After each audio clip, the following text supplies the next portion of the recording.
6h30, estamos de volta aqui no Bom Dia. O que é a lei do minuto seguinte e como ela protege vítimas de violência sexual? Esse assunto do nosso quadro de direito, aproveitando que estamos no Agosto Lilás, época em que há alertas e conscientização para a população sobre os tipos de violência contra a mulher. Aqui com a gente é a presidente da Comissão Especial da Mulher da Ordem dos Advogados do Brasil, Seccional Alagoas, a Anne Carolina Fidelis. Anne, bom dia, muito obrigado. É claro que a gente quer saber primeiro o que é essa lei do minuto seguinte. O que é que ela garante? Primeiro, bom dia a todas e a todos que estão nos ouvindo e parabéns pela iniciativa de divulgar essa lei, que apesar de ter sido promulgada no ano de 2013, poucas pessoas têm conhecimento, apesar da grande importância de legislações desse tipo que garantem atendimentos imediatos em um momento extremamente traumático, como é o momento após uma violência sexual. Nesse caso, que se entende pela própria lei como qualquer tipo de violência de ordem sexual que possa decorrer numa circunstância em que há uma negativa ou impossibilidade dessa pessoa manifestar a sua vontade de realização daquele ato sexual.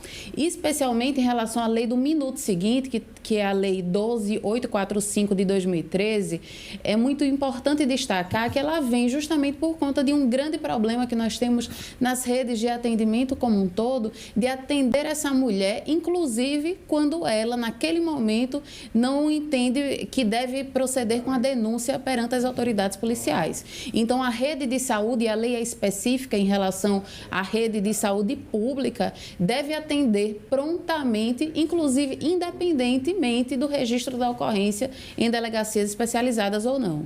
Yane, de que forma ela protege vítimas de violência? Ela protege justamente por garantir que esse atendimento deva ser realizado pelos profissionais, sobretudo da área de saúde, de forma urgente e além de também determinar que haja um atendimento de forma multidisciplinar, para que haja não apenas um atendimento simples, mas um efetivo acolhimento, não apenas por médicos e profissionais de saúde, mas até também, e a lei é expressa nesse sentido, por profissionais da psicologia, já que é um momento sem dúvida traumático, que traz dores não apenas no corpo, mas também na alma, e até, se for o caso, de assistência social.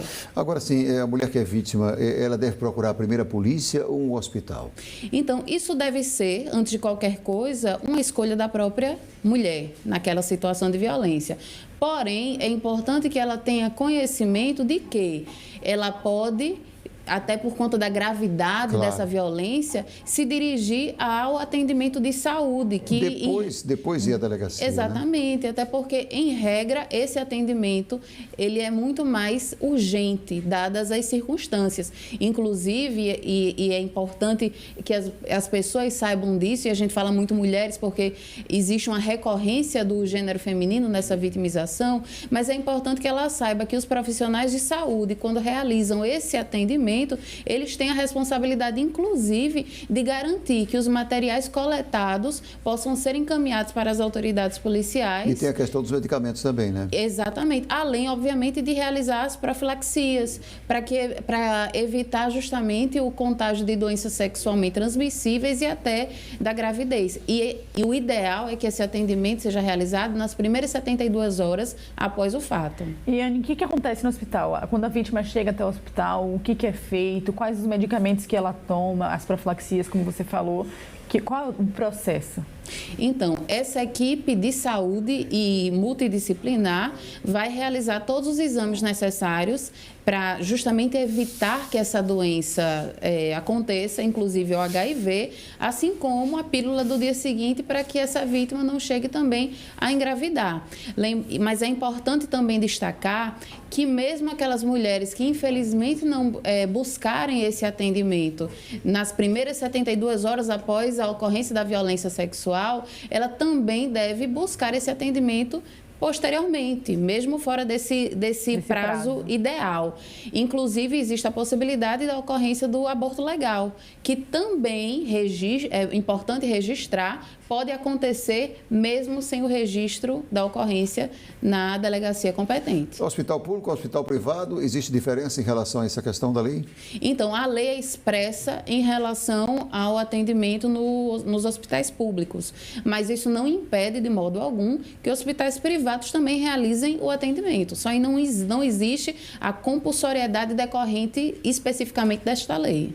Rony, explica pra gente, se é obrigatório fazer a denúncia? Você falou sobre o aborto legal, também a gente queria saber um pouquinho mais sobre o aborto legal, como que funciona, como que se dá. Então, antes de tudo, é importante se respeitar o tempo e a autonomia dessa mulher. Caso ela ainda não tenha convicção da denúncia, isso pode acontecer por uma série de motivos, desde de medo, muitas vezes os agressores são pessoas da própria família, então, e fora o próprio estigma, infelizmente, a própria culpabilização que muitas vezes as mulheres carregam, apesar de, não, obviamente, a culpa nunca ser da vítima, mas a denúncia, ela não é obrigatória. Ela deve ser, é ideal que ela seja feita, até para que haja apuração e, obviamente, a punição do agressor, da pessoa que comete este crime. Porém, é importante registrar que, quando se trata de menores, de pessoas em situação de vulnerabilidade, deve haver, inclusive, uma comunicação entre o atendimento de saúde de forma compulsória e comunicação também com o Conselho Tutelar. E é muito importante fazer esse registro porque, só para que a gente tenha uma ideia, no ano de 2018, segundo dados da Polícia Civil, ocorreram 590 registros de estupros aqui no estado, o que é um número muito grande, mas é extremamente subnotificado, e estima-se que apenas 10% dos estupros são denunciados, então vamos imaginar... Imagina a quantidade de pessoas, né? Exatamente. E desses 590 registros, cerca de 246, salvo engano, foram de pessoas em situação de vulnerabilidade. Então, temos uma violência muito marcada também pela vulnerabilidade e muito direcionada a crianças menores de 14 anos, o que também... Caso ela não seja atendida nesse hospital, que procedimento ela deve fazer? Ela deve ir até uma delegacia e aí tem as duas coisas, tem um boletim de ocorrência e tem a reclamação em relação a esse hospital? Sem dúvida. Se um hospital, sobretudo público, se recusa a atender, nós estamos diante de um descumprimento de uma lei muito clara em relação à obrigatoriedade nesse atendimento.